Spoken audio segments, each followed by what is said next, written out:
All right, Saagar, what's on your radar? Well, as I'm sure you're all aware by now, Bernie Sanders officially bent the knee yesterday and he endorsed Joe Biden, officially solidifying his status as the presumptive Democratic nominee. The moment was symbolic and important as it solidifies not only an ideological commitment to becoming the party of Wall Street and suburbanized by Democratic elites, but the official acknowledgement that this guy really is the best that they could come up with. Sanders' true exit from the race also highlights a fascinating dynamic that we've spoken about here a bit on the show, that Biden is now officially the establishment candidate running from the outside to replace the incumbent, traditionally insider president. That was immediately picked up on by the Trump campaign, who noted, quote, "While Biden is the Democratic establishment's candidate, President Trump remains the disruptor candidate who has brought change to Washington." It's difficult to underscore how much of an advantage that this gives Trump going into the election. He enters it with all of the trappings and the support of the incumbent presidency, while also running against the Washington consensus that the Biden campaign embodies to its core. And if any one dynamic defines the 2020 matchup between Trump and Biden, I think it's going to be this one. As viewers of this show know, the energy of the American electorate is one that hates the establishment. One of Crystal and I's favorite polls is this one, NBC News and Wall Street Journal in August of 2019, where 70% of the American electorate felt a, quote, deep and boiling anger with the American political system. Coincidentally, as NBC notes in its story at the time, it's almost exactly matching the polling taken on October 2015, when then Donald Trump emerged on the stage to destroy his rivals in the Republican Party. Not much has changed since that time. You all know I have my gripes with what's happened in the Trump era. I think much of it was hijacked in the crucial beginning by the likes of Paul Ryan, who dashed hopes of fulfilling a worker-centric administration I wanted.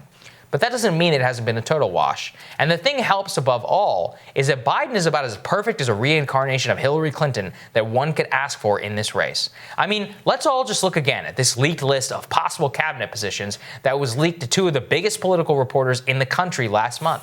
Mike Bloomberg as head of the World Bank, JP Morgan CEO Jamie Dimon as the Treasury Secretary, Morgan Stanley executive as the Secretary of Commerce, Pete Buttigieg as the U.S. Trade Representative. Under a dynamic in which the majority of Americans already believe that a system works for the moneyed elite, this does not even try and pretend. Trump does not have a perfect cabinet, but he has people like Robert Lighthizer and Peter Navarro and others who are far to the left economically of that cabinet.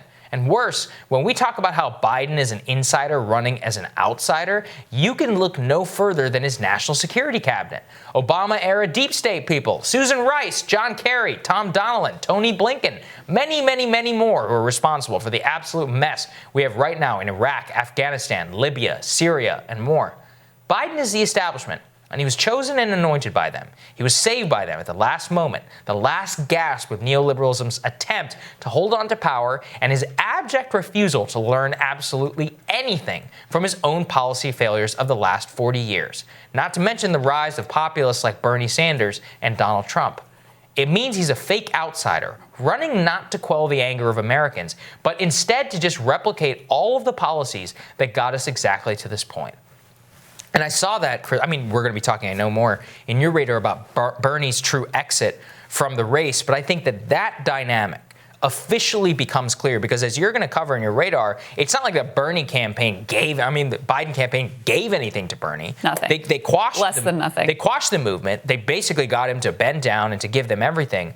And so this makes it so that, I mean, we saw that cabinet list of Jamie Dimon and Bank of America CEO and like Secretary of Commerce from Morgan Stanley and all of this. And it's like, it doesn't even pretend to have learned anything from the past. Yeah. And I think that outsider-insider dynamic means it's actually worst of both worlds in the way that it's actually best for Trump because he's the outsider, but he's also the incumbent president who commands the nation's attention for 2 hours a day. And with Biden, he's one of these people who's running to basically replace the Washington establishment over the 40 years, but doesn't have any of the trappings of the presidency in order to help get him there.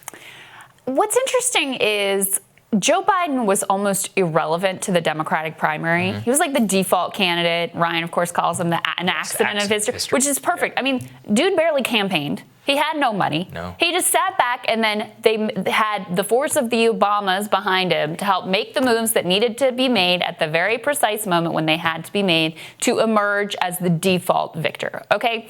So let's not delude ourselves that Joe Biden, the person, the candidate, the vision, et cetera, to the extent there is one, which there really isn't, defeated Bernie Sanders. Joe Biden and the establishment were able to crush the Sanders movement. And I think in a similar way, especially because of the way that the coronavirus pandemic is unfolding before us, and Donald Trump is, at the center stage literally every day. Biden is on the periphery, even when he does break through and go on The View, it really doesn't matter much, doesn't have much to say. He's sort of irrelevant in this general election as well. It's all going to come down to how Trump does in this crisis and how people perceive that he does in this crisis. Right now, it's a mixed bag, right? At this moment, it's a mixed bag, and the American people feel it is a mixed bag. His approval, disapproval on handling of the coronavirus is more or less 50-50. So Biden is sort of on the fringe. I mean, he's almost irrelevant to the whole process. He has to just sit back and hope that Trump makes mistakes. He's not going to offer any sort of a vision, but there is a chance, and this is what I always want people to understand, there is a chance that Trump handles this so badly and that the economic fallout and the health fallout, some of which is beyond his control, but which he'll be blamed for, is so bad that people just do want that restoration candidate. Just like Democratic primary voters ultimately felt that the stress and the chaos of the Trump administration was so bad, they didn't really care who it was. Just give us whoever can sort of restore things and we'll go from there. There is a chance that that is, in fact, what American people choose. They don't really they're not really going to evaluate Biden's vision. They're not really going to believe that he's going to lower the Medicare age or do any of the things that he says he's going to do, pays lip service to at the least. But they may be in the mood if Trump bungles this badly enough just for that restoration candidate. And I think that's what things are going to come down to. But you are right that Trump has a massive advantage in being technically the insider with all the power and heft of the presidency and the visuals of that, and we know how important that is. People don't have to stretch their imagination to imagine him as commander-in-chief. He's the president. He's there today, right? That's a massive advantage, so he has that advantage. But he's still, in comparison to Biden, is like the renegade, the outsider, the change candidate. And that is a very favorable lane to be able to run it. Yeah, and I want to pick, because it's such an important point you just made, I want to pick up on, which is about how Biden didn't defeat the Sanders movement. It was Biden and the establishment. And that what the Biden and the establishment are betting on is that Biden is the perfect figure of this, right? He's like this frail person. He has no money. He has no enthusiasm. And yet they are so powerful in terms of the machinery of Democratic politics. Yeah. They can quash this movement, take it over, and just pray to be the default. And what that actually shows you, semi-hopeful in one way, in that they have no enthusiasm or actual natural constituency behind their campaign, behind what they're actually doing. We looked at one of the things that the Trump campaign included in that statement was nobody would run through a brick wall for Joe Biden. I believe that. We see that in the enthusiasm numbers, which is the lowest enthusiasm for a Democratic nominee ever, lower than Hillary Clinton. True. Which is incredible. And you see that so much of his policies, the cabinet, the entire campaign infrastructure, he has no money. All of it is just like a hope and a prayer. It's like a Hail Mary that neoliberalism and the establishment, everything that he encompasses as a candidate can become the default to Trump, can come in and just by an accident of history, once again, rule over America. And you just see how, this is how this is why people don't vote, because they believe the system is rigged in that way. Is that even whenever they try to usher out a new era, they try and donate to a different anti-establishment candidate, that at the end of the day, that they are still able to, because they still have some power, basically put their guy in and just try and shove him into the Oval Office. And I'm not discounting the millions of people who voted for Joe Biden or for any of that. I'm just understanding how much influence the media and these other massive organs of influence in our society are run by a very small group of people, and that they still have some trust in this society for some reason that I don't particularly know, and they manipulate that trust in order to get people to give them even more power and further more of their interests. Yeah, I think that's right. And so look, it is possible that it does happen, another accident of history where Biden ends up in the White House. That's entirely possible within the realm of possibility. I think it's 50-50. I mean, there's new polling out in Arizona today that looks very good for Joe Biden.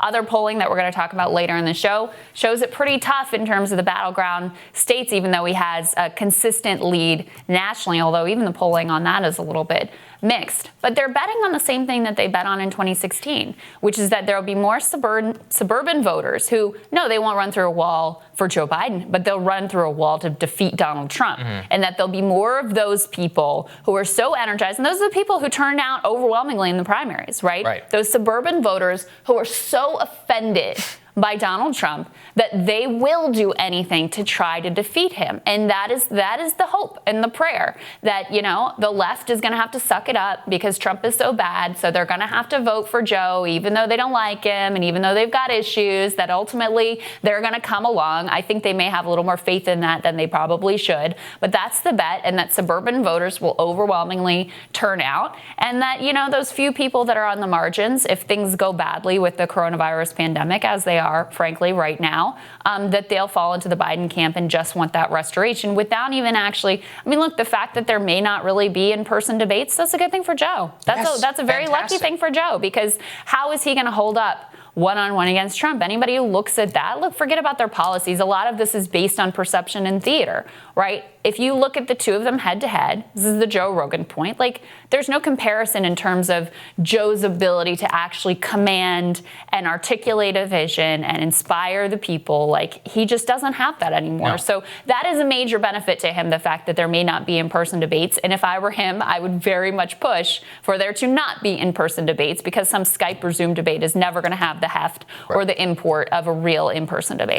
And again, we're just coming back to the dynamic, which I think we're going to have to talk about a lot throughout this campaign, which is that you see this Biden outsider figure and everybody around him do everything that they possibly can in order to keep him out from the public eye in a very controlled manner. Like you said, in the Skype thing, they want to minimize the heft. They want to minimize any of his real public appearances or opportunities to screw up. And even in those highly choreographed, we're going to talk later about his podcast, and believe me, it's a doozy.